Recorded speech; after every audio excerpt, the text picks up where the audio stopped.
ये त्योहार हर साल पूरे देश में धूमधाम से मनाया जाता है, लेकिन इस बार लोगों में भ्रम है कि दिवाली कब मनाई जाएगी। कई लोगों का मानना है कि दिवाली 31 अक्टूबर को मनाई जाएगी, तो कुछ लोग 1 नवंबर को दिवाली की तारीख बता रहे हैं। ऐसे में हर कोई कंफ्यूज्ड है कि आखिर दिवाली की असली तारीख क्या है। तो पांचांग के मुताबिक कार्तिक अमावस्या की तिथि को दीपावली मनाई जाती है, लेकिन इस बार दिवाली को लेकर भ्रम इसीलिए पैदा हो गया क्योंकि कार्तिक अमावस्या की तिथि जो है वो 2 दिन पड़ रही है। पंचांग के मुताबिक इस साल अमावस्या की तिथि 31 अक्टूबर को दोपहर 3:12 से शुरू होकर अगले दिन 1 नवंबर की शाम तक रहेगी। तो अब अगर कार्तिक अमावस्या पर दीपावली मनाने की परंपरा को माना जाए तो आप ये कह सकते हैं कि 2 दिन शुभ मुहूर्त है। ज्योतिष का कहना है कि आखिरी दिवाली का शुभ मुहूर्त तब है और दीपावली कब मनानी चाहिए ये हम आपको बताते हैं।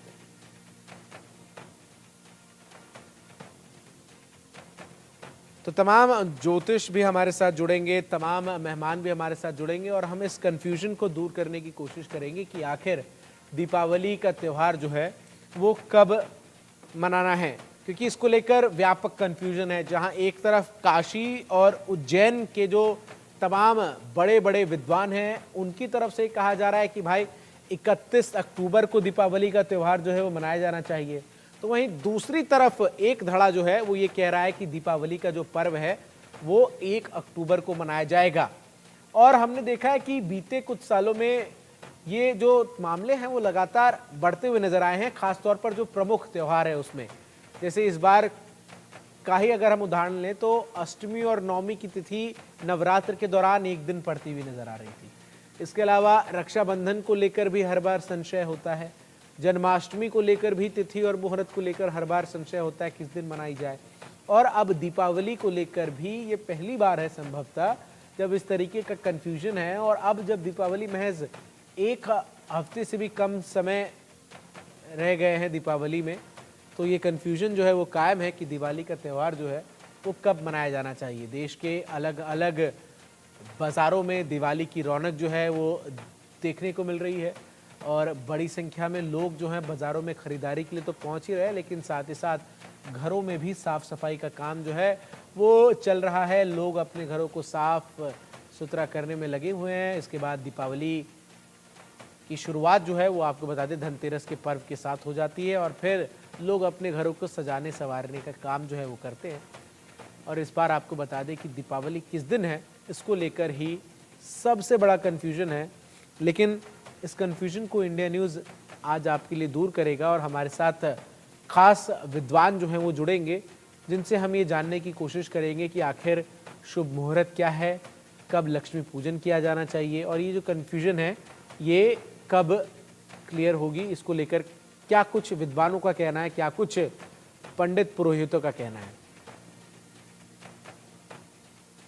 तो हमारे साथ एक बड़ा पैनल जुड़ रहा है विशेष मेहमानों का। स्वामी शैलेश आनंद गिरी महामंडलेश्वर हमारे साथ जुड़ चुके हैं। ऋतु सिंह भी हमारे साथ इस वक्त जुड़ गई हैं जो कि वास्तु गुरु हैं।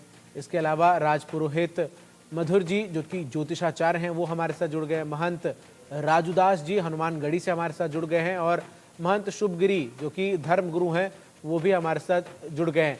तो तमाम मेहमान जो हैं वो इस वक्त हमारे साथ जुड़ गए और शुरुआत में सबसे पहले स्वामी शैलेश आनंद गिरी जी से ही करता हूं जो कि महामंडलेश्वर हैं। स्वामी जी बहुत बहुत स्वागत है आपका इंडिया न्यूज़ पर। और जैसा कि आज इस कार्यक्रम के जरिए हम कोशिश कर रहे हैं कि ये जो कन्फ्यूजन है दिवाली को लेकर ये लोगों की दूर हो, ऐसे में मैं आपसे ही शुरुआत करूंगा कि आखिर किस दिन जो देश के लोग हैं वो दिवाली मनाएं, 31 अक्टूबर को या फिर 1 नवंबर को? जी बिल्कुल निश्चय ही 31 अक्टूबर को मनाई जाएगी। इसको बड़ी सरलता से समझने की आवश्यकता है। देखिए आप एक चीज देखते हैं कि राम लक्ष्मण सीता जब लौट करके आए थे उस समय रात्रि थी, महालया थी, अमावस्या थी। नंबर 1, यदि हम पंचांगों के आधार पर समय की गणना करते हैं तो गणना जो आती है वो 31 अक्टूबर की दोपहर से लेकर के तो शाम 1 नवंबर तक की है। तो ऐसी स्थिति में रात्रि जो आ रही है 31 अक्टूबर की आ रही है। तो मेरे दृष्टिकोण से और समस्त विद्वत जनों के दृष्टिकोण से 31 अक्टूबर को ही दीपावली मनाई जाएगी। तो इसके अंदर इतना भ्रम करने की आवश्यकता नहीं है। आपने जैसा पूर्व में कहा कि पिछले कुछ समय से लगातार ये आ रहा है, तो अच्छा संकेत है कि लोगों का रुझान पंचांग के, काल गणना के अध्ययन की ओर बढ़ रहा है, हमारे वैदिक रीतियों की ओर जा रहा है। इसलिए भिन्न-भिन्न अनुसंधानकर्ता इसमें आ रहे और वो अपना-अपना समय, अपनी-अपनी तिथि बता रहे और अच्छी चर्चा के माध्यम से जब विद्वत जन होते हैं, जो ज्ञाता जन होते हैं, वो उसके अंदर एक मुहूर्त निकाल कर के देते हैं और वही मुहूर्त सर्वमान्य होना चाहिए। वो आज मुहूर्त हमारे यहाँ का जो मुहूर्त है, यूरोप के अंदर वो 1 तारीख का भी हो सकता है और 30 तारीख का भी हो सकता है। तो हमें देखना है कि भारतवर्ष के अंदर अमावस्या की रात कब है, अंधकार कब है, जिस अंधकार को चीर करके प्रकाश अपना विजय स्थापित करेगा, वो रात्रि 31 अक्टूबर। ठीक है, मेरे साथ अयोध्या से तो हम सभी हनुमानगढ़ी के महंत राजूदास जी भी जुड़ रहे हैं। राजूदास जी, बहुत बहुत स्वागत है आपका। और चूंकि अयोध्या के लिए दिवाली खास इसलिए भी है क्योंकि रामलला की प्राण प्रतिष्ठा के उपरांत ये पहली दीपावली है। ऐसे में अयोध्या में दिवाली जो है वो कब मनाई जा रही है और आपके हिसाब से क्या है सही मुहूर्त दिवाली का? पूरे देश के लिए मंगल कामना। और इस बार की दीपोत्सव दिवाली जबरदस्त है। इसलिए जबरदस्त है क्योंकि परब्रह्म परमात्मा भगवान श्री राम की नव भव्य दिव्य मंदिर का निर्माण भूतों न भविष्यति, ये कभी संभव नहीं था। 500 वर्ष के त्याग तपस्या संघर्ष के बाद में पल बिछाने का अवसर आया। मुझको लगता है कि हम लोग अयोध्यावासी दीपावली 31 तारीख को मना रहे हैं और अयोध्या के सभी लोग मना रहे हैं। अपितु देश में लमसम 99% लोग 31 को ही मना रहे हैं। 1% लोग जो उदया तिथि को लेकर चलते हैं वो 1 तारीख को मना रहे हैं। हम लोग भी उदया तिथि को लेकर चलते थे, लेकिन उदया तिथि में क्या है कि रात्रि में मुहूर्त नहीं है, इसके नाते 31 को मुहूर्त है, इसके नाते हम लोग 31 को मना रहे हैं। और रही दीपोत्सव की बात, तो दीपावली तो लमसम हम लोग 4-5 दिन मनाते हैं और खूब मनाते हैं। जब परब्रह्म परमात्मा भगवान श्री राम आता था ये दुष्टों के, रावण के संहार करने के बाद अयोध्या आते हैं, तो अयोध्या के नर नारी, साधु संत और हिंदुस्तान के सभी लोगों ने खूब खूब खूब दीपमालिका सजाकर, रंगोली बनाकर, खूब पटाखे जलाकर खूब दीपोत्सव लोगों ने मनाया है। तो कई दिनों तक मनाते हैं और इस बार भी भव्य दीपोत्सव की तैयारी है। 5 मेहमान हमारे साथ जुड़ रहे हैं। 2 मेहमानों की राय है कि 31 अक्टूबर को ही दिवाली मनाई जाए। हमारे साथ ऋतु सिंह भी जुड़ रही हैं जो कि वास्तु गुरु हैं। ऋतु जी, वास्तु की गणना क्या कहती है? किस दिन जो है वो शुभ मुहूर्त पड़ रहा है लक्ष्मी पूजन का? दिवाली का त्योहार किस दिन मनाया जाना चाहिए? देखिए मनोज जी, हमारे शास्त्रों में भी विधान है कि जब हम दीपावली का दीपोत्सव मनाते हैं तो उस दिन प्रदोष युक्त अमावस्या होनी आवश्यक होती है। अगर आप शास्त्रों में देख लीजिए, पंचांग में देख लीजिए। और अभी क्या है कि बहुत सारे पंचांग हैं, तो बहुत सारे ज्योतिषियों ने अपने अपने गणना अनुसार पंचांगों का निर्माण किया, उसमें भी एक मत नहीं है। अगर हम छोटा सा एक उदाहरण दूं आपको, दिवाकर पंचांग है मेरे पास, तो देखिए इसमें अगर आप धनतेरस के दिन की देखेंगे ना 29 तारीख को, तो सुबह द्वादशी तिथि है और 10:30 से त्रयोदशी तिथि को मान रहे हैं, जबकि यहाँ उदया तिथि वाला कॉन्सेप्ट ये नहीं मान रहे हैं। वहीं पर दीपावली वाले दिन साफ लिखा हुआ 1 नवंबर। तो यहाँ पर भी देखिए दीपोत्सव क्योंकि रात का त्योहार है, कुछ हमारे जो फेस्टिवल है जैसे शिवरात्रि है, दीपावली है, नवरात्रि है, ये रात्रि का है और इसमें अमावस्या होनी बहुत आवश्यक है। दूसरी विशेष बात कि स्थिर लग्न, हम माँ लक्ष्मी की प्रार्थना करते हैं, माँ लक्ष्मी का आगमन होता है और हम ये चाहते हैं कि चिरस्थायी रूप से माँ लक्ष्मी हमारे घर में विराजमान रहे। तो स्थिर लग्न हमें वृषभ काल जो मिल रहा है वो भी 31 अक्टूबर को ही मिल रहा है। 31 अक्टूबर की शाम को 6:30 से और 8:11 तक हमें वृषभ लगन मिल रहा है। इस तरह से भी हमें जो विशेषता 31 अक्टूबर की रात्रि ही पूरी तरह से सही है। और हमारे यहाँ काशी के विद्वानों का, उज्जैन के विद्वानों का मत बहुत ज्यादा मायने रखता है, तो उनके अनुसार भी उन्होंने डिक्लेयर किया है कि 31 अक्टूबर है। तो और दूसरी सबसे बड़ी बात कि कहते हैं कि कभी भी जो प्रतिपदा तिथि है, कभी भी प्रतिपदा अगर अमावस्या के साथ युक्त है तो उस दिन हम दीपावली नहीं मनाते। मधुर जी भी हमारे साथ जुड़ रहे हैं। कि हमें अमावस्या जो तिथि है 31 अक्टूबर को ही दीपावली मनाना श्रेयस्कर है। ठीक है, हमारे साथ मधुर जी भी जुड़े हुए हैं। मधुर जी, मैं आपसे भी जानना चाहूंगा, देखिए हमारे साथ बड़ा पैनल जो है वो जुड़ा हुआ है और एकमत राय अभी तक जो नजर आ रही है वो ये है कि 31 अक्टूबर को ही दिवाली जो है वो मनाई जाएगी। आपके हिसाब से क्या है सही तिथि दिवाली मनाने की और शुभ मुहूर्त क्या रहेगा लक्ष्मी पूजन का? सनातन धर्म में प्राचीन परंपरा का एक बहुत बड़ा महत्व है और त्रेता से भगवान राम से यह सनातन का पर्व जोड़ा जाता है। जब भगवान राम विजय प्राप्त करके संपूर्ण राक्षसों का संहार करके अयोध्या में आए तो अवधवासियों ने दीपक जलाया। वस्तुतः उस समय मां लक्ष्मी के स्वरूप में साक्षात सीता भी उनके साथ जो है पधारी और एक जो न्याय संगत स्थिति थी एक स्त्री के सम्मान की, वह रावण का विध्वंस करके प्रभु राम ने स्थापित किया। रही बात दीपोत्सव की, तो दीपोत्सव की जो काशी की एक पवित्र धरा है जहां साक्षात गंगा कलकल निनाद करके और प्रत्येक जनमानस में सरस्वती की भूमिका को उनके मन में अंतर हृदय में स्थापित करती हैं, वहां की पवित्र धरा से जो पंचांग प्रकाशित होते हैं, नाना प्रकार के पंचांगों के द्वारा ही ये दो मत आज निकाल दिए जा रहे हैं जो लोगों के दिमाग में एक बहुत बड़ा प्रश्नवाचक चिन्ह बन रहा है, जिसमें गुरुकुल से निकले हुए तमाम वैदिक विद्वान इनके ऊपर प्रश्नवाचक चिन्ह बन जाता है, संत महात्माओं के ऊपर बन जाता है, कथावाचकों के ऊपर बन जाता है। लेकिन आपको बता दें अमावस्या एक ऐसी पवित्र तिथि है जिसमें रात्रिकालीन साधना होती है, जिसमें साक्षात भगवान राम ने जैसे स्वयं कुल की उपासना कुल देवी की उपासना की थी, ऐसे ही सर्व सामान्य व्यक्ति भी अपने जीवन में कुल देवी की उपासना करता है। अब रही बात कि 31 को मनाना है या 1 को मनाना है, जब सायंकालीन बेला में 3 बजे के बाद से चतुर्दशी समाप्त होकर के और अमावस्या तिथि का प्रवेश हो जा रहा है, तो ऐसे में जो निशीथ काल होगा, जो प्रदोष व्यापिनी संध्या होगी, वह 31 तारीख को ही प्राप्त हो रही है। किसी भी प्रकार का कोई संदेह मन में नहीं रखना चाहिए। 31 अक्टूबर को ही दीपोत्सव मनाया जाएगा।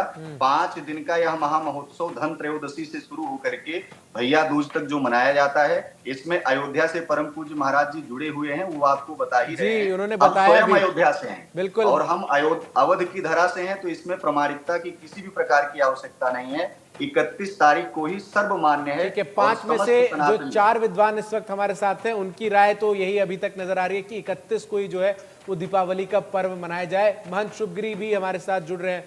महंत जी, आप भी अपनी राय रखिए कि आखिर जो ये कंफ्यूजन है 31 अक्टूबर और 1 नवंबर को लेकर, इसमें अब तक जैसा कि हमारे तमाम विद्वान जो जुड़े हुए हमारे साथ वो जो कह रहे हैं वही सही है या फिर जो स्थिति है वो नजर आ रही है। महंत शुभगिरी जी हमारे साथ जुड़ेंगे, लेकिन राजूदास जी हमारे साथ इस वक्त बने हुए हैं हनुमानगढ़ी से। और राजूदास जी, अयोध्या के लिए तो ये दीपावली खास भी, लेकिन मेरा एक सवाल जो इस बार है वो ये है कि हमने देखा है कि बीते 2 से 3 सालों में हर बार जो हिंदू धर्म के प्रमुख त्योहार हैं उनको लेकर इस तरीके की कंफ्यूजन जो है वो नजर आती है, खास तौर पर तिथियों को लेकर कि किस दिन मनाया जाए।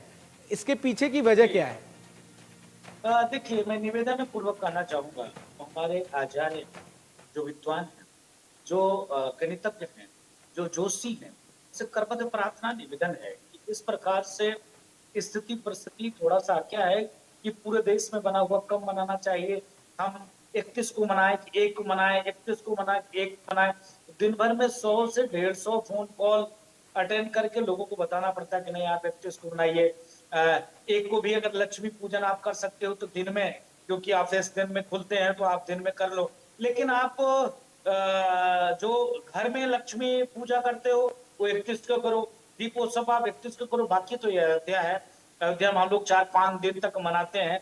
आप देख सकते हो कि छोटी दीपावली नरक चतुर्दशी से लेकर हम लोग हनुमान जयंती मनाते हैं, फिर दीपावली मनाते हैं, दूसरे दिन भैया दूज मनाते, अन्नकूट मनाते, तो लगातार 4-5 दिन का ये त्योहार है। लेकिन मैं निवेदन पूर्वक अपील करना चाहूंगा, जो विद्युत गण यहाँ बैठे हैं, जो जोशी बैठे हैं, जो हमारे पंचांग निकालने वाले लोग हैं, वो थोड़ा सा मनन करके आपस में अगर पंचांगे निकालते हैं तो इसमें थोड़ी सी राय हो जाए कि ये विषय, ये लगन घट रहे हैं, ये लगन बढ़ रहे हैं, इसके नाते इस डेट में तो जितने पंचांग बनाने वाले लोग हैं, जब तक एक साथ एक मुहूर्त नहीं वो बताएंगे तब तक ये थोड़ा सा सनातन के लिए ठीक नहीं। बिल्कुल, ये एक मत जो है वो होना चाहिए, ये एक बड़ा सवाल है। और कहीं ना कहीं जिस तरीके से महंत राजूदास जी ने बताया कि अलग अलग पांचांग जो है निकलते हैं और यही बड़ी वजह है कि ये तिथि को लेकर जो है वो अलग अलग भेद जो है वो नजर आता है। अब जिस तरीके से दिवाली को लेकर बात हो रही है महंत राजूदास जी, इस बार तो अयोध्या की दिवाली सबसे ज्यादा खास होने वाली है। राम मंदिर बन गया, अयोध्या वासी तो अब असल में दीपावली मनाने की तैयारी कर रहे होंगे। जी जी जी, हम लोग लगातार आज 22 तारीख से हम लोगों ने शुरुआत कर दिया है। 22 तारीख से हम लोगों ने सिद्धपीठ अयोध्या हनुमानगढ़ी में वाल्मीकि रामायण सुंदरकांड का पाठ, राम रक्षा स्तोत्र का पाठ, आदि हृदय स्तोत्र का पाठ, श्री सूक्त की पाठ और तमाम जो भी हमारी सनातन परंपरा आस्था विश्वास से जुड़ा हुआ, इस प्रकार से वैदिक मंत्रोच्चारण के साथ वैदिक ब्राह्मणों के द्वारा पाठ चल रहा है। अखंड सीताराम नाम संकीर्तन चल रहा है, वाल्मीकि रामायण नवाह प्रायण चल रहा है। ऐसे करके हम लोगों ने शुरुआत कर दिया है विभिन्न मंदिरों में। नंबर 1, नंबर 2, सजावट के लिए रंग रोगन का काम शुरू हो गया है, सजावट का काम शुरू हो गया है। अब जो सरकार के द्वारा आयोजित पूज्य योगी आदित्यनाथ जी महाराज को साधुवाद है कि हमने 1.25 लाख दिए से अयोध्या में दीपोत्सव का कार्यक्रम शुरुआत किया था और इस बार हम 24 लाख दिए जलाएंगे और उसकी तैयारी बहुत तेजी से चल रहा है। हमारे जो वॉलंटियर है 25,000 से ऊपर आज हमने कार्ड बांट दिया है। जो वॉलंटियर उसमें रहेंगे, दीप लगाने वाले, दिए सजाने वाले, उसमें तेल डालने वाले, बत्ती लगाने वाले, व्यवस्थित जो कोई घटना ना हो, दुर्घटना ना हो, अच्छे तरीके से लगा पाए, जला पाए। अयोध्या की देव दीपावली तो ऐसी होती है कि सिर्फ अयोध्या नहीं, सिर्फ उत्तर प्रदेश नहीं, देश नहीं, बल्कि दुनिया भर की निगाहें फिर उस देव दीपावली पर होती हैं और पूरे यकीन के साथ हम कह सकते हैं कि इस बार नए रिकॉर्ड्स बनेंगे। लेकिन 31 तारीख या 1 तारीख, ये बड़ा कंफ्यूजन लोगों में रहा। ऋतु जी, चूंकि आप वास्तु की भी जानकारी रखती हैं, तो शुभ मुहूर्त भी बता दीजिए, शुभ दिन भी बता दीजिए जब सबसे ज्यादा शुभ परिणाम इस पूजा के लोगों को मिल सके। बिल्कुल, देखिए अभी भी मैंने बताया कि ये जो दीपावली का पर्व है वो अमावस्या से जुड़ा हुआ है और अमावस्या तिथि हमें मिल रही है 31 अक्टूबर को। और ये कंफ्यूजन क्यों है, ये भी जरा बताइएगा। ये कंफ्यूजन जैसे अभी भी महंत जी ने बताया कि बहुत सारे पंचांग हैं और सारे ज्योतिषी जो विद्वत गण हैं वो एक मत होकर अगर पंचांग का निर्माण जब वो समय एक मत हो जाए, आपस में चर्चा कर ले तो ये कंफ्यूजन दूर हो सकता है। दूसरी बात ये है ना, देखिए कि अभी ज्ञान बहुत ज्यादा कई संसाधनों से उपलब्ध होने लगा है, जिसमें कि यूट्यूब है। पहले भी चीजें होती थी, आज से 50 साल पहले भी ऐसा नहीं है तिथियों में रहता था, लेकिन लोगों को पता है कि आज के दिन छुट्टी है। जैसे आप मकर संक्रांति देख लीजिए, कितने पिछले वर्षों से हम देख रहे हैं 14 जनवरी को मनाते हैं, लेकिन अभी 6-7 सालों से आप देखेंगे कभी 15, कभी 14, कभी 13। तो ये सब चीजें हैं कि जब बहुत संसाधनों से उपलब्ध ज्ञान होने लगता है तो फिर लोग कंफ्यूज होते हैं, भ्रमित होते हैं और ये तिथि को लेकर कि इस तिथि में मनाएं या इस तिथि में मनाएं। मेरा ये कहना है कि देखिए दीपावली जो पर्व है उत्साह का है, हमारी खुशियां सेलिब्रेट करने का है। जैसे बहन जी ने बताया अयोध्या में इतनी उत्साह का माहौल है, भगवान श्री राम अयोध्या लौटे थे और भी बहुत सारे कारण है दिवाली मनाने के, सिर्फ एक नहीं। तो यहाँ पर जो मेन लक्ष्य है वो खुशियां बांटना और खुश रहना, उत्सव का जो मेन महत्व है ना उससे बड़ा लोग दूर होते जा रहे हैं। तिथि देखिए लक्ष्मी पूजन है, अगर आप 31 को लक्ष्मी पूजन करेंगे या 1 को करेंगे इससे बहुत ज्यादा फर्क नहीं पड़ता है। तिथि को लेकर मेरा बार बार यही कहना है कि बहुत ज्यादा कंफ्यूज मत होइए। जिनको साधना करनी है, देखिए कुछ लोग कुछ मंत्रों की साधना करते हैं सिद्धि के लिए, तो उनके लिए बहुत जरूरी है तिथि को देखना। अच्छी बात तो ये है, देश में अलग अलग राय हैं, लेकिन जो पैनलिस्ट हमारे हैं उनकी राय एक जैसी है। स्वामी शैलेशानंद गिरी जी, जरा ये बताइए, अगर जैसे अभी ऋतु जी ने कहा 31 हो या 1 हो, अगर अलग अलग भी पूजा पाठ कर लें तो ऐसा नहीं है कि आपको शुभ परिणाम उसके नहीं मिलेंगे, शुभ फल नहीं मिलेंगे, थोड़ा बहुत इधर उधर हो सकता है। लेकिन असल मायने में देश भर में ये गूंज है कि भाई जब करोड़ों लोगों का, करोड़ों राम भक्तों का सपना पूरा हो गया राम मंदिर के तौर पर, तो शुभ दीपावली तो असल में इसी बार है। जी बिल्कुल सत्य, ऋतु जी ने बहुत सत्य बात बोली। देखिए साधक के लिए तो सिर्फ देखना पड़ता है कौन सी मुहूर्त में कौन सी साधना है या किस समय पर है। और एक योगी के लिए तो काल बंधन भी नहीं होता है, न भूतो न भविष्यति। वो तो काल से परे होकर के महाकाल की आराधना में लगा रहता है। तो हमारे नागा सन्यासी तो काल से परे होकर के साधना में लगे ही हैं। उनके लिए हर रोज दिवाली हो जाती है, हर रोज होली हो जाती है। किंतु मैंने एक चीज देखा, इसको प्रैक्टिकली देखा जाए जैसे सूर्य रत्ना हमारे यहाँ की प्रपोत्री राम के वंशज की, प्रभु राम के वंशज जो रही, वो दक्षिण कोरिया है। अब मेरी इस बार की दिवाली धनतेरस सभी दक्षिण कोरिया मनेगी, तो मैं तो विद्वत जनों से बातचीत कर रहा था कि 3 घंटे का जो अंतर है उसके अंदर वहाँ का मुहूर्त क्या रखूं। तो देखिए देश काल परिस्थिति में पृथ्वी लोक जो है उसके अंदर अलग-अलग जगह अलग-अलग मुहूर्त होता है। इसी आधार पे हमारे नक्षत्रों की संगणना है, संरचना है। तो इसको गहन अध्ययन की आवश्यकता है। इसमें कोई संदेह नहीं कि भारतवर्ष के अंदर 31 अक्टूबर की रात्रि जो है वो प्रधान महत्व रखती है, क्योंकि रात्रि है और उस रात्रि के अंदर ही अंधकार की साधना है, लक्ष्मी की साधना है, महालया के अंदर महाकाली की साधना भी सूर्य, गणेश की साधना भी सूर्य। व्यापारी वर्ग के लिए जैसे कहा गया कि दिन के अंदर भी लक्ष्मी योग है, कुंभ लग्न के अंदर उनका होता है, तो लग्न जब बदल जाएगा, स्थिरता जब खत्म हो जाएगी, तो ऐसी स्थिति में 1 की रात्रि को दीपावली मुहूर्त के आधार पर नहीं मनाई जाएगी, 31 तारीख की रात को ही मुहूर्त के आधार पर दीपावली मनाई जाएगी। जी बिल्कुल, मधुर जी भी हमारे साथ लगातार बने हुए हैं। मधुर जी, हमने जैसा कि तमाम हमारे जो मेहमान है, विद्वान है, वो कह रहे हैं कि एक मत राय है, कम से कम हम इंडिया न्यूज के जरिए तो दर्शकों को ये बता रहे हैं कि दिवाली जो है वो 31 अक्टूबर को मनाई जानी चाहिए। इसके अलावा दीपावली के इस पूरे पर्व की शुरुआत हम धनतेरस के दिन से ही जो है वो कर लेते हैं, ऐसे तौर पर जो है वो माना जाता है। पूजा पाठ जो है उस दिन से शुरू हो जाती है और धनतेरस में विशेष तौर पर धनवंतरी की जो है पूजा अर्चना भी की जाती है। उसको लेकर तो कोई कंफ्यूजन नहीं है। धनतेरस की तिथि क्या है, जरा ये भी दर्शकों को बता दीजिए, और पूजा पाठ किस तरीके से धनतेरस में की जानी चाहिए, इसको भी जरा दर्शकों को बताइए। 29 अक्टूबर को सुबह 10:41 से तिथि का आरंभ हो जा रहा है, त्रयोदशी का। तो ऐसे में 29 तारीख को ही धन त्रयोदशी मनाई जाएगी और 30 तारीख को नरक चतुर्दशी और 31 तारीख को दीपोत्सव मनाया जाएगा, यानी दीपावली मनाई जाएगी। वस्तुतः क्या है कि तमाम तिथियों को लेकर के लोग कंफ्यूज्ड इसलिए हो जा रहे हैं, जब जब लोग अपने कर्म को छोड़ करके किसी अन्य व्यक्ति के या फिर किसी ब्राह्मण, संत, महात्मा, पंडित, पुरोहित, पुजारियों के कर्म को अपने जीवन में धारण करने का प्रयास करते हैं, तब तब सृष्टि में प्रलय तो आती ही है, सामान्य जनमानस कहीं न कहीं भटकाव की स्थिति में हो जाता है।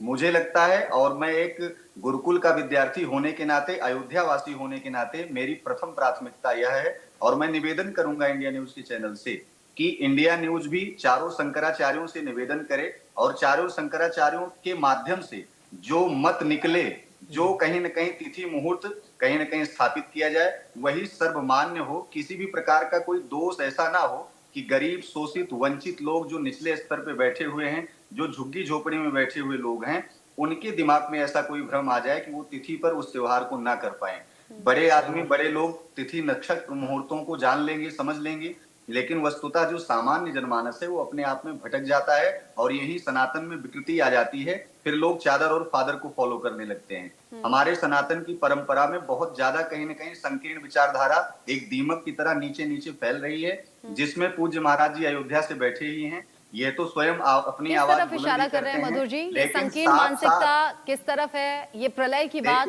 किस लिए है? लेकिन साथ साथ आपको बता दें कि सनातन में, सनातन के साथ साथ कर्मकांड में, ज्योतिष में, अध्यात्म में प्राचीन परंपराओं का, शताब्दी पंचांग का, काशी की पवित्र धरा से निकले हुए पंचांग की अगर मान्यता समाप्त करके लोग अपना महिमा मंडन करके पंचांगों को निकालेंगे, तब तब हमारी जनमानस, हमारे सनातन धर्मावलंबी इनको निचले स्तर पे लोग काटने का प्रयास पहले से ही कर रहे हैं और ज्यादा उसमें सफलता प्राप्त होगी। तो यही कहना है सीधा सा, 31 तारीख को आप दीपोत्सव मनाएं, 29 तारीख को ही धनतेरस मनाएं। सुबह 10:41 के बाद से आप अपनी खरीदारी प्रारंभ कर सकते हैं, जो कि 29 तारीख को धनतेरस है। और शाम को 6:20 से लेकर के रात्रि में 8:35 के बीच में आप धन त्रयोदशी की उपासना, पूजा में, जिसमें साक्षात धन्वंतरी की उपासना होगी, यह आप सम्मिलित करते हुए अपने आंगन में, मध्य में, केंद्र में वेदी बना करके वहां पूजन कर सकते हैं। राजपुरोहित मधुर जी, मुझे ये बताइए, आपने कहा कि तिथि अलग अलग अब होने लगी है, संकीर्ण मानसिकता कुछ लोगों की, क्या आपको लगता है कि जानबूझकर कुछ लोग ऐसा करते हैं, तिथि को लेकर भ्रमित करते हैं, और अगर कर रहे हैं तो इसमें उनका फायदा क्या है? और अगर कोई नहीं जागरूक है इसको लेकर और गलत तिथि पर वो त्योहार मना ले, तो क्या कोई नुकसान भी हो सकता है? स्वामी विवेकानंद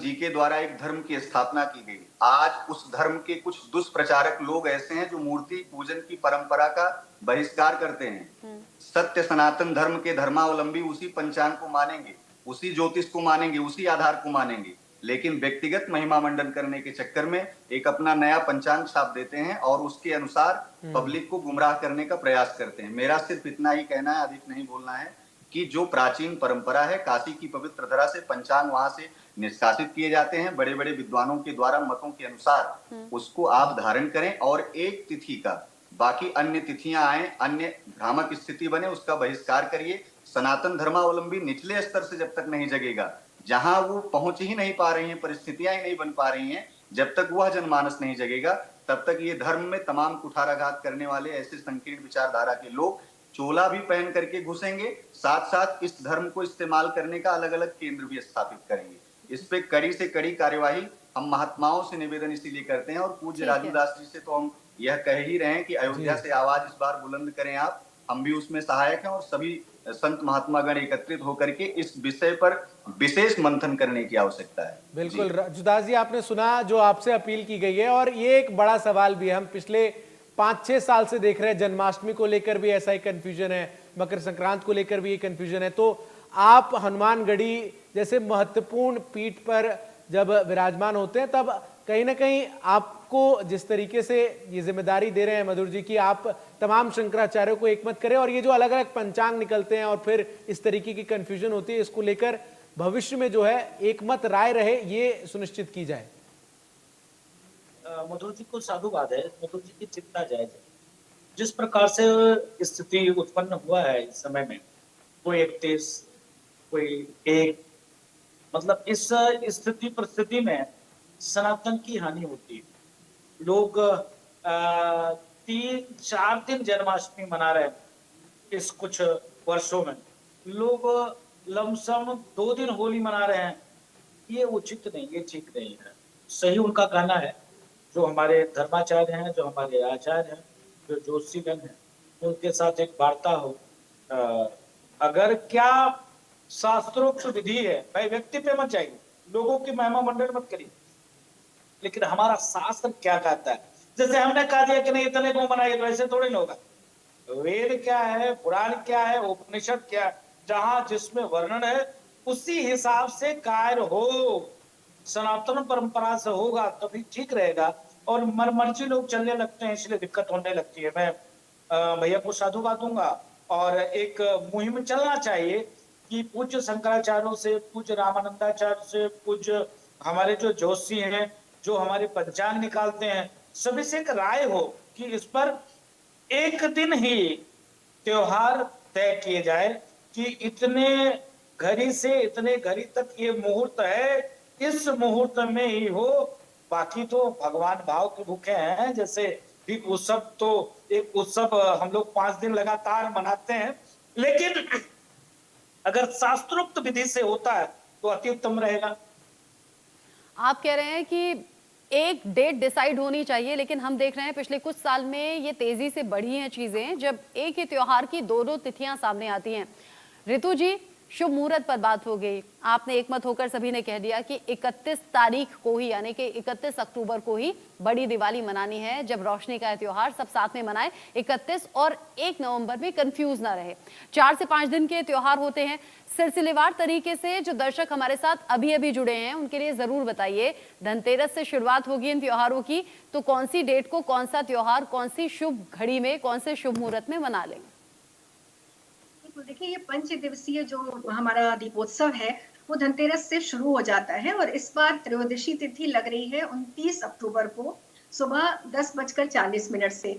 उसके बाद हम उस दिन 29 तारीख को पूरे दिन धनतेरस का त्योहार मना सकते हैं, और जो हम कहते हैं रूप चौदस, वो है हमारा 30 तारीख को, और 31 अक्टूबर को दीपावली है। तो रूप चौदस जो नरक चतुर्दशी भी जिसको हम कहते हैं, धनवंतरी पूजा भी उस दिन कुछ लोग धनतेरस के दिन करते हैं, और कुछ लोग नरक चतुर्दशी के दिन धनतेरस पूजा, धनवंतरी भगवान की पूजा करते हैं जो आरोग्य के देवता है। और फिर 31 को आप दीपावली मनाइए। उसके बाद जो है गोवर्धन पूजा का मुहूर्त है, और उसके बाद 2 तारीख को भैया दूज का मुहूर्त है। तो ये 5 दिवस का सिलेसिलेवार जो त्योहार है वो तिथि के अनुसार। देखिए, सिर्फ दीपावली को हम बुधिया तिथि से नहीं ले रहे हैं, उसके बाद के जो त्योहार है वो हम उदया तिथि से ही मान्य कर रहे हैं, क्योंकि जो व्रत का समापन होता है या जो लोग व्रत करते हैं, उस दिन का दान करते हैं, पूजा करते हैं, तो उनके लिए उदया तिथि थोड़ी महत्वपूर्ण होती है। तो इस तरह से वो 5 दिवस तक लगातार त्योहार मना सकते हैं। धनतेरस में भी मैंने पहले भी बताया कि देखिए सुबह सुबह उदया तिथि से हमें द्वादशी तिथि मिल रही है, जो 5:30 बजे का जो समय है 5:40 या कुछ का दिल्ली में। तो उदया तिथि के तरह से अगर हम देखें तो द्वादशी है, लेकिन फिर भी हम इस मानक को उस दिन तोड़ा जा रहा है। हर पंचांग में आप देखेंगे तो 29 तारीख, एक मत से 29 तारीख को हम धनतेरस मना रहे हैं। तो यहाँ पर 2 मत हो गए कि धनतेरस में हम उदया तिथि नहीं ले रहे हैं और दीपावली पर लेने के लिए बात हो रही है। जो कंफ्यूजन चल रहा है, जो इतने टाइम से भ्रम की स्थिति है कि 1 नवंबर को मनाया जाए क्योंकि उदया तिथि है। तो यहाँ पर कुछ पंचांग में अपनी ही बात को, अपने ही मत का खंडन किया गया है। तो इसलिए मेरा सभी से ये रिक्वेस्ट है कि कोई भ्रम में मत पड़िए, किसी संशय में मत पड़िए, बिल्कुल उत्साह के साथ, खुशी के साथ 29 तारीख को आप धनतेरस तो मनाइए। वास्तु में भी कोई बदलाव करना है क्या? किसी तरीके से कोई वास्तु टिप आप देना चाहेंगे इस वक्त हमारे जो दर्शक हमारे साथ जुड़े हुए हैं त्योहारों को लेकर? देखिए, वास्तु की अगर बात करें तो हम जो पूजा पाठ करते हैं उसके लिए जो दिशा होती है वो नॉर्थ ईस्ट बहुत अच्छी होती है। तो हमें जब लक्ष्मी पूजन करना है तो हमें उत्तर पूर्व जो कोण है उसी में पूजा करनी चाहिए, क्योंकि ये ईशान कोण है और माँ लक्ष्मी के सामने दीपक जलाना चाहिए देशी घी का। एक महत्वपूर्ण बात है कि हम दीपावली पर एक जो गलती करते हैं, लक्ष्मी जी की आरती करते हैं, तो वो ना करके हमें लक्ष्मी स्तुति करनी चाहिए, श्री सूक्त का पाठ करना चाहिए, लक्ष्मी चालीसा करनी चाहिए। लेकिन आरती को लेकर कहते हैं कि लक्ष्मी जी बहुत चंचला है और जब आरती करते हैं तो लक्ष्मी जी खड़ी हो जाती हैं और फिर वो जाने लगती हैं। तो ये थोड़ा सा ध्यान रखिए। अच्छा, ये तो आपने इंटरेस्टिंग और नई बात बता दी है, ये मैंने नहीं सुनी थी। इसको लेकर थोड़ा सा एक्सप्लेन और करा दीजिए, थोड़ा सा एक्सप्लेन और कर दीजिए, क्योंकि हम सोचते हैं कि लक्ष्मी जी की आरती हो गई मतलब लक्ष्मी जी प्रसन्न हो गई। लक्ष्मी जी बहुत प्रसन्न हो जाती है, लेकिन इतनी ज्यादा चंचल है कि फिर वो, क्योंकि प्रथा ही है कि खड़े हो जाते हैं आरती में और फिर लक्ष्मी जी को लगता है कि अब मेरी पूजा हो गई और अब मुझे दूसरे घर में जाना चाहिए। तो लक्ष्मी जी को स्थिर रूप से वास करने के लिए आप उनकी आराधना करिए, श्री सूक्त का पाठ कीजिए, उनके मंत्रों का जाप कीजिए। और दूसरी बात है कि देखिए, दीपक जलाने की प्रथा होती है कि अखंड दीप जलाते हैं। तो लोग क्या करते हैं, नॉर्थ ईस्ट में ही जहां हमारा पूजा स्थल होता है वहीं पे दीपक जलाते हैं। तो मेरा ये कहना है कि हमेशा घर के साउथ ईस्ट में अगर आप रात भर अमावस्या का दीपक जला रहे हैं तो जो साउथ ईस्ट दिशा होती है वो लक्ष्मी की, शुक्र की दिशा होती है और शुक्र लक्ष्मी जी कारक है शुक्र की। तो हमेशा मां लक्ष्मी को प्रसन्न करने के लिए, शुक्र को एनहेंस करने के लिए साउथ ईस्ट में अखंड दीप जलाइए। पूजा करते समय आप नॉर्थ ईस्ट में दीपक जला सकते हैं, लेकिन रात भर आप वहां दीपक मत जलाइए। वहां पर आप माता को पुष्प अर्पित कीजिए, खील बताशे अर्पित कीजिए। इस दिन आपको श्वेत कौड़ियां और गोमती चक्र माता को बहुत पसंद है, साबुत धनिया बहुत ज्यादा पसंद है लक्ष्मी माता को, और ये सब किसी न किसी तत्व का देखिए प्रतिनिधित्व करते हैं।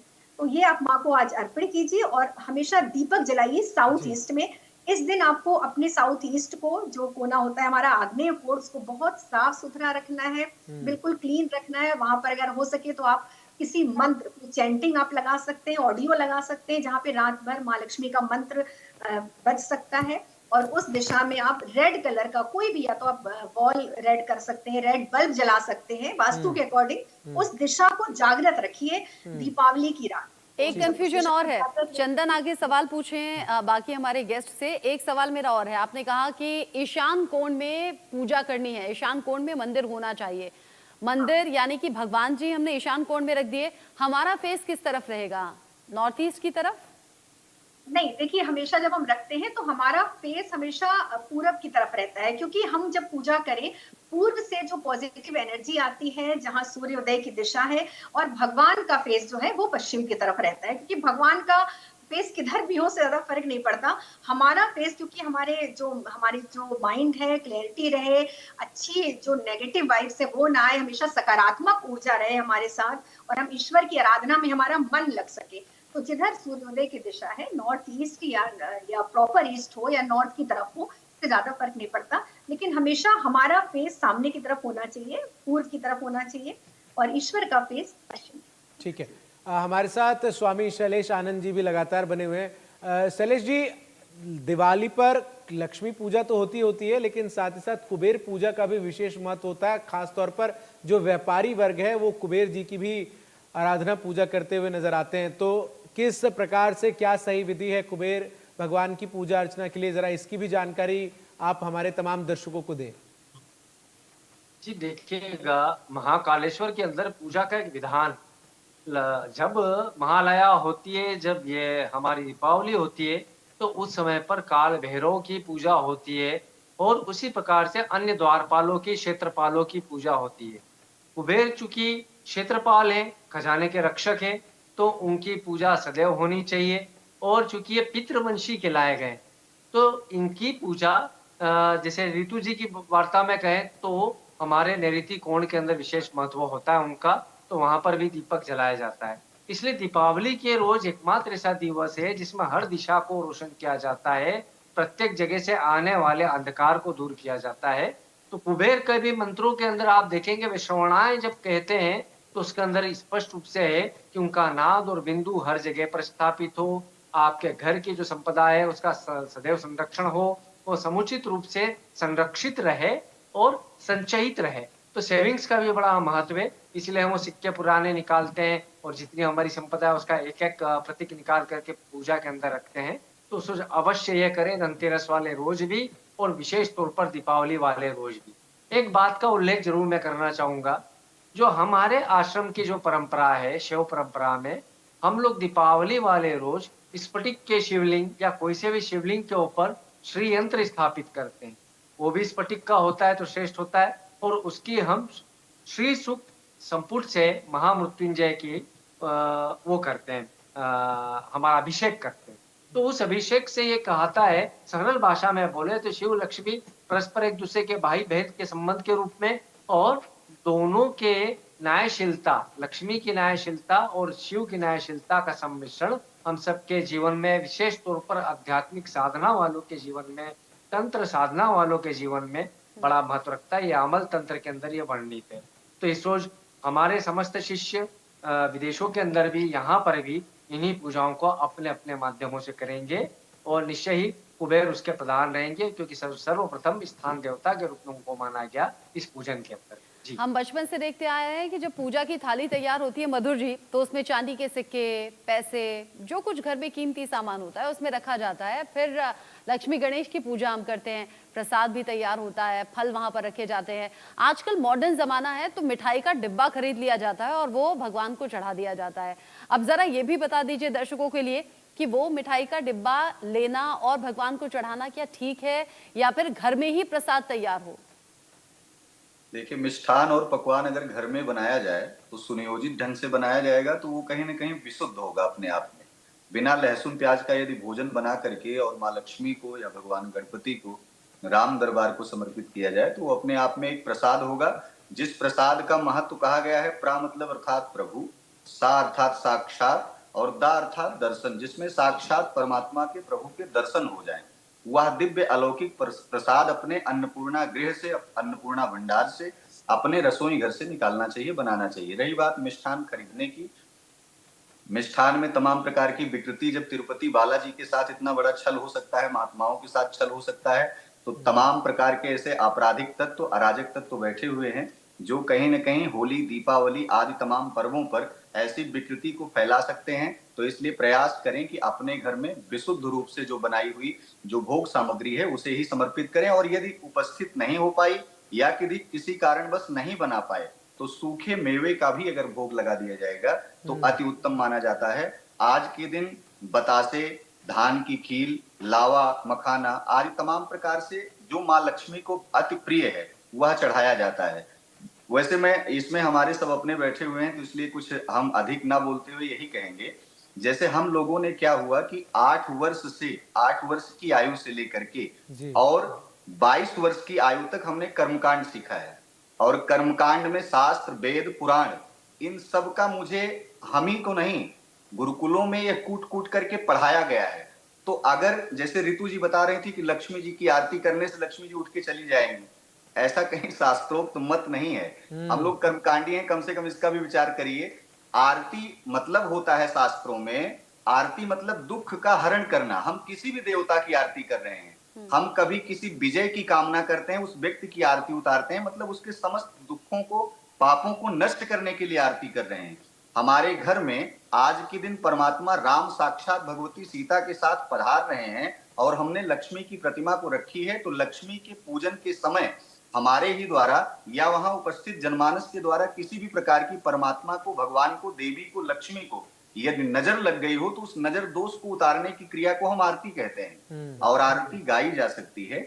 लेकिन ठीक है, भावो विद्यते देवा, भाव में ही ईश्वर का वास है और यत्र यत्र धूमस तत्र तत्र अग्नि, तो ऐसे ही यत्र यत्र भक्ति तत्र तत्र देवता, जहां जहां भक्ति महारानी ताता तैया करती हैं वहां वहां कन्हैया अपने आप चले आते हैं। विशेषकर भाव है और भाव को प्रणाम है। अगर आपका ऐसा भाव है तो यकीनन सत्य है, उसको भी अपनी धारणा में शामिल करना चाहिए।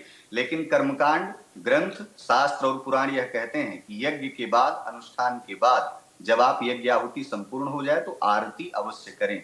आरती करना समस्त घर की नकारात्मकताओं को, पूरे घर में जो जैसी भी आरती आप दिखाएंगे वह संपूर्ण अपने आप को किनारा करते हुए घर से बाहर चली जाती हैं और इसीलिए बंधनवार लगाया जाता है कि घर में अन्य नकारात्मकता ना आए। तो इस दीपावली पर एक मुख्य आपको बिंदु यह भी बता दें, पूजन कार्य जब भी आप जहां भी कर रहे हो एक नारियल जल वाला आज के दिन अवश्य स्थापित करें और इस दीपावली को यह जल वाला नारियल स्थापित करने के बाद आने वाली दीपावली तक आपको यह नारियल सुव्यवस्थित और सुनियोजित ढंग से आप अपने पूजन स्थल पर रख सकते हैं। आप अपने जहां पर तिजोरी है आप वहां भी रख सकते हैं, या फिर आप अपने घर को सुरक्षित रखना चाहते हैं तो घर के अंदर से मुख्य दरवाजे पर आप उसे लाल कपड़े में करके बांध दें। यह क्रिया आपके लिए सर्वोत्तम साबित होगी, इंडिया न्यूज के सभी दर्शकों के लिए भी सबसे उत्तम साबित होगी यह, क्योंकि नारियल जो है वो साक्षात लक्ष्मी का प्रारूप और स्वरूप बताया गया है। तो छोटे छोटे पूजन के क्रम को करके हम माँ भगवती को प्रसन्न कर सकते हैं। विशेषकर आज के पूजन में यमराज की उपासना अर्थात सूर्य के पुत्र यम की उपासना, धनवंतरी की उपासना, कुबेर की उपासना, लक्ष्मी की उपासना, लेकिन ये सब तब प्रसन्न होंगे जब आपकी कुल देवी प्रसन्न होंगी। और आज के दिन अपने पूर्वजों को जो व्यक्ति सरसों के तेल का दीपक नहीं लगाता है, जिस भी वृक्ष की जड़ में दीमक लग जाती है वह वृक्ष कितना भी हरा भरा हो सूख जाता है। इसलिए कोई भी यज्ञ अनुष्ठान पूजा पाठ आप अपने जीवन में करिए तो सदैव स्मरण रखिए कि अपने पूर्वजों को, अपने कुल के देवी देवताओं को आप सदैव स्मरण रखें कि उनको प्रथम वरीयता देनी चाहिए। तो आज के दिन कुल देवी की उपासना अवश्य करें, साथ साथ अपने पूर्वजों के निमित्त सरसों के तेल का दीपक चौमुखी जला करके जहां उनको स्थान दिया हो या आपके खेत खलिहान दूर अगर वह भी स्थान ना हो तो किसी पीपल के पेड़ के नीचे अवश्य रखें। जी ठीक है। ऋतु सिंह जी, आप कितने सहमत हैं? मधुर जी ने तर्क दिया आरती को लेकर, सबसे पहले तो इससे, और फिर मुझे ये भी बताइए, हमने तमाम देवी देवताओं का तो जिक्र किया लेकिन जब तक गणेश जी प्रसन्न ना हो तब तक कोई पूजा जो है वो सफल नहीं मानी जाती है। तो गणेश जी के पूजन विधि को लेकर किस तरीके से लोगों को उनकी पूजा अर्चना करनी चाहिए? बिल्कुल, देखिए गणेश जी प्रथम पूज्य देव है और विघ्न हरता है, तो बिना गणेश जी की पूजा के तो कोई पूजा कभी सफल नहीं होती।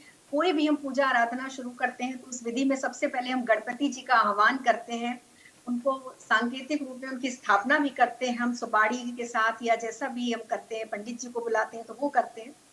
तो भगवान गणपति और माँ लक्ष्मी की पूजा एक साथ की जाती है क्योंकि बुद्धि के देवता है भगवान गणेश और लक्ष्मी तो धन की देवी है। एक चीज और है, देखिए हम लक्ष्मी गणेश की पूजा करते हैं और अक्सर हम कुछ लोगों को हमने देखा है कि सरस्वती पूजा भूल जाते हैं। तो मेरा ये भी कहना है आपके चैनल के माध्यम से कि गणेश जी ने हमें बुद्धि प्रदान की और लक्ष्मी जी ने धन दिया, लेकिन उस धन को कहाँ इस्तेमाल करना है, कैसे इस्तेमाल करना है, किस मद में करना है, ये हमें सरस्वती बताती है। तो गणेश लक्ष्मी के साथ सरस्वती पूजा का भी बहुत ज्यादा महत्व है दीपावली के दिन। दूसरी बात है कि माँ लक्ष्मी की तो बिल्कुल सही कहा उन्होंने कि देखिए भाव प्रधान है, भावना चाहिए अर्चना के लिए, हाथ में हो कमल ये जरूरी नहीं, बहुत बड़े शायर ने कहा है। तो आपके पास क्या है, भगवान तो भाव के भूखे होते हैं।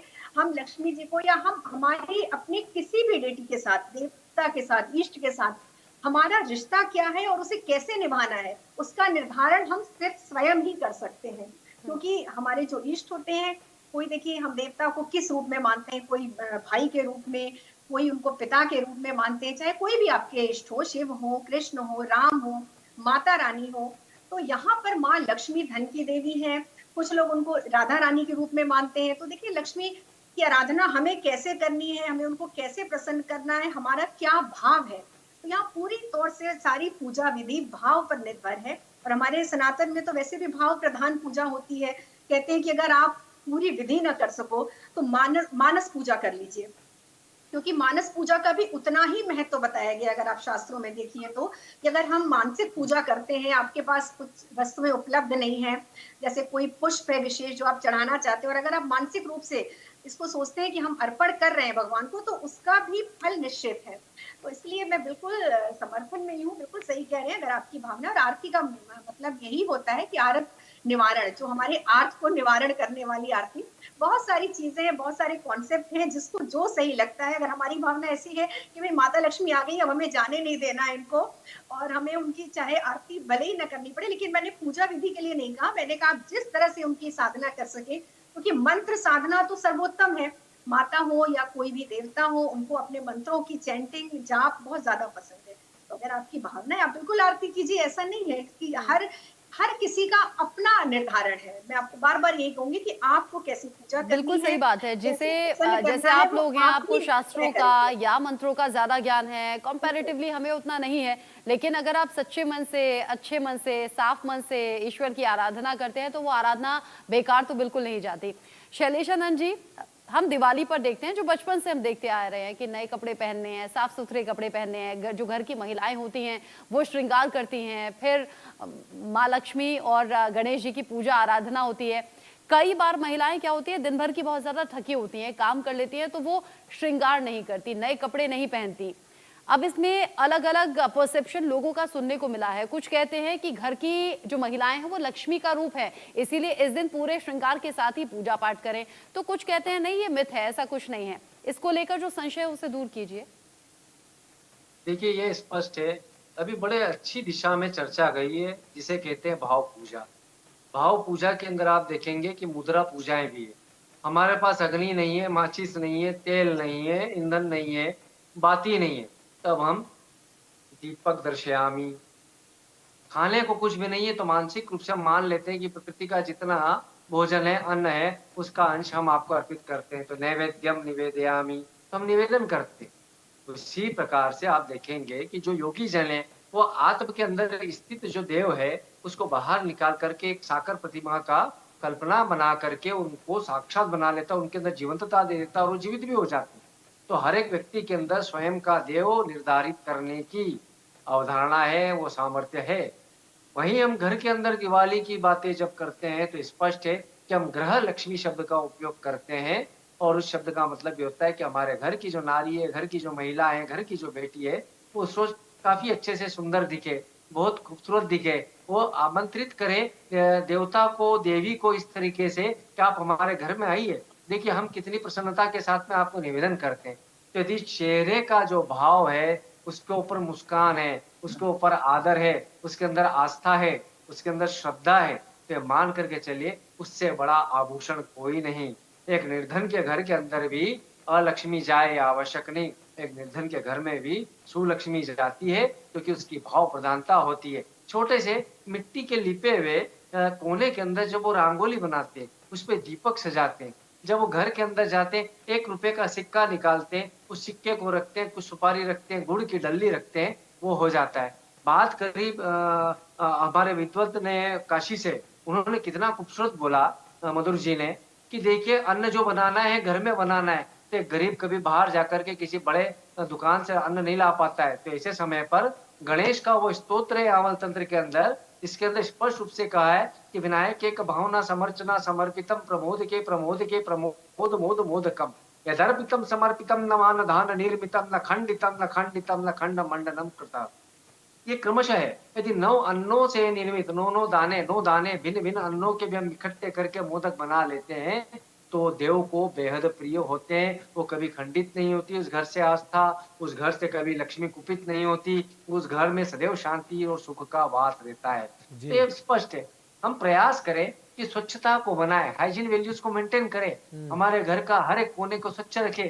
खूबसूरती के अंदर देखिएगा मन का मानस का निवास है। साइकियाट्री भी मॉडर्न साइंस में यही कहती है कि आपके अंदर यदि भाव खूबसूरत है, तो बाहर प्रत्येक वस्तु के अंदर, प्रत्येक दर्शन के अंदर आप माधुर्य देखेंगे, खूबसूरती देखेंगे। तो ये लक्ष्मी पूजन अपने आप में एक बहुत व्यापक पराविज्ञान है, जिसके अंदर ये बताया गया कि आप अपना घर, चाहे कुटिया हो, टूटा फूटा हो, छप्पर डला हो, चाहे आपका मेट्रो सिटी का मकान हो, उसका हर घर के कोने के अंदर यदि सुगंधित वातावरण हो, वो सुगंध कपूर की हो, चाहे बहुत ही ज्यादा इम्पोर्टेड परफ्यूम की हो, चाहे अगरबत्ती की हो, उस घर के अंदर हर जगह पर क्लेanलीनेस हो, सफाई हो, उस सफाई को हम माने। हमारा वस्त्र जो भी रहे उसको स्वच्छतम रखने की प्रयास करें, उसे गंदा ना रहने दे और जी। तत्पश्चात देवता का आराधन करें, तो निश्चय ही समस्त इष्ट की प्राप्ति होती है, श्रेय की प्राप्ति होती है, श्री की प्राप्ति होती है। श्री और श्रेय का यही विधान है प्रत्येक विधान के अंदर, प्रत्येक ग्रंथ के अंदर जी। ठीक है, मधुर जी हमारे साथ लगातार बने। मधुर जी, अब मैं आपसे ये जानना चाहूंगा कि वो कौन से मंत्र हैं, श्लोक हैं जो विशेष तौर पर जब आप लक्ष्मी पूजन करते हैं तो जो तमाम लोग हैं वो उनका जप करें ताकि अधिक से अधिक पूजा का जो है वो लाभ हो सके। आपके जरिए तमाम दर्शक हमारे ये भी जरूर आपके मुख से सुनना चाहेंगे। वैदिक मंत्र, पहली बात तो दो प्रकार के मंत्र हैं, एक लौकिक मंत्र है, एक वैदिक मंत्र है। लौकिक मंत्र का उल्लेख जो आता है, दुर्गा सप्तशती नामक एक पुस्तक है जिसमें उल्लेख आता है, आप इस श्लोक को नोट कर सकते हैं टेलीविजन के जो दर्शक हैं हमारे। या देवी सर्वभूतेषु लक्ष्मी रूपेण संस्थिता नमस्तस्यै नमस्तस्यै नमस्तस्यै नमो नमः। मैं किसी भी देवी की प्रतिमा को समक्ष अपने रख करके पूजन कर रहा हूं। हमारे आसपास पड़ोस में हमारी बहन, बेटी, स्त्री, माँ कोई भी बैठी है, वो भी साक्षात लक्ष्मी है, उससे तारतम्य जुड़ा हुआ है हमारा। और आज के दिन यह मंत्रों का जब मैं जब करूंगा तो लक्ष्मी की साक्षात कृपा मिलेगी। यह लौकिक मंत्र है। रही बात वैदिक मंत्रों की, तो वैदिक मंत्र भी आप लिख लीजिए, जिसे कम से कम 108 बार कमल गट्टे की माला पर या रुद्राक्ष की माला पर या स्फटिक की माला पर या तुलसी की माला पर जप किया जाएगा तो आज के दिन यानी अमावस्या के दिन यह किया हुआ जप रात्रि में आपके लिए वरदान साबित होगा। मंत्र कौन सा है? ओम महालक्ष्म्यै च विद्महे विष्णुपत्न्यै च धीमहि तन्नो लक्ष्मी प्रचोदयात्। यह महामंत्र है, इसे लक्ष्मी गायत्री के रूप में भी जाना जाता है। भगवान विष्णु इस समय शयन पर हैं। माँ भगवती लक्ष्मी सृष्टि के संचालन में प्रत्येक मनुष्यों का सहयोग कर रही हैं। ऐसे में लक्ष्मी को प्रसन्न करने के लिए केवल कार्य करें, और लक्ष्मी प्रसन्न तब होती हैं, आपको यह भी बता दें, सनातन धर्म की एक मर्यादा है। जब जब आप गौ, गंगा, गायत्री, स्त्री इन सब का सम्मान करेंगे, जब जब आप भ्रूण हत्या जैसी तमाम कुकृत्यों को अपने जीवन में धारण नहीं करेंगे, जब जब आप स्त्रियों के लिए कटिबद्ध रहेंगे, उनकी मर्यादा की, उनकी रक्षा का पालन करेंगे, तब तब लक्ष्मी आपके सदैव दाहिने चलेंगी, एक माँ के रूप में, एक बहन के रूप में। लेकिन जब जब आप ऐसे दुर्दांत अपराधों से घिरे रहेंगे, तब तब आप खूब लक्ष्मी जी की आरती उतार लीजिए, समस्या आपके साथ जुड़ी रहेगी। इसलिए सनातन धर्म यह कहता है कि आप अपने जीवन में स्त्री की मर्यादा भूमिका, उनके सम्मान की मर्यादा भूमिका बना करके ही पूजन पाठ में, इसीलिए लोग परेशान हो जाते हैं कि हमारा पूजा सफल नहीं हो रहा है, ब्राह्मणों को दोष देने लगते हैं, मैंने इतना पूजा करा लिया, कुछ सफलता नहीं मिल रही है। तुम अपने काम, क्रोध, मद, लोभ, मात्सर्य, दंभ, ईर्ष्या, अहंकार, इसको तुम त्यागना ही नहीं चाहते। तुम्हें चाहते, तुम आकाशवाणी को चाहते हो कि इस समय कलिकाल में आकाशवाणी हो। मूर्खतापूर्ण व्यवहार को जब जब मनुष्य अपने जीवन से त्याग देता है, तब तब सनातन धर्म के प्रत्येक देवी देवता, मधुर जी ने बड़ी अच्छी बात कही है। ऋतु जी, इसका मतलब यह है कि घर की महिलाओं को आप खुश रखिए, इज्जत दीजिए, तो लक्ष्मी माँ अपने आप प्रसन्न हो जाएंगी। बिल्कुल बिल्कुल, ये तो बहुत अच्छी बात है कि अगर आप घर की महिलाएं आपके रिश्ते में, या आपकी कोई मित्र है, महिला मित्र हैं, या आपकी कलीग्स हैं, या फिर आपकी जो मौसी हैं, बुआ हैं, इवन आपके घर में जो काम करने वाली हैं, हेल्पर, आपको उनका भी हमेशा सम्मान रखना चाहिए। और एक बड़ा अच्छा सा मंत्र है, देखिए, लक्ष्मी माता के लिए या किसी भी आप देवी की जब आराधना करते हैं, दुर्गा सप्तशती के लिए, कि देहि सौभाग्यम आरोग्यम देहि में परमम सुखम रूपम देहि जयम देहि यशो देहि द्वेषो जयी। मुझे लगता है लक्ष्मी आराधना में इस मंत्र का जाप अवश्य करना चाहिए, क्योंकि लक्ष्मी माँ हमें सौंदर्य भी देती है, जय भी देती है, रूप, सौंदर्य, विजय तीनों देने वाली माता है, और समृद्धि भी देती है। तो मुझे लगता है दुर्गा सप्तशती का ये मंत्र अवश्य पढ़ना चाहिए, और आपके घर में जो विघ्न बाधा है उसको दूर करने के लिए माँ से प्रार्थना करनी चाहिए। तो माँ लक्ष्मी को खुश करने का कोई मौका जाने नहीं देना चाहिए दिवाली वाले दिन। ठीक है, बहुत बहुत शुक्रिया स्वामी शैलेशानंद गिरी जी आपका हमारे साथ जुड़ने के लिए, ऋतु सिंह जी आपका, और मधुर जी आपका हमारे साथ जुड़ने के लिए। तो देखिए, इंडिया न्यूज के साथ जो तमाम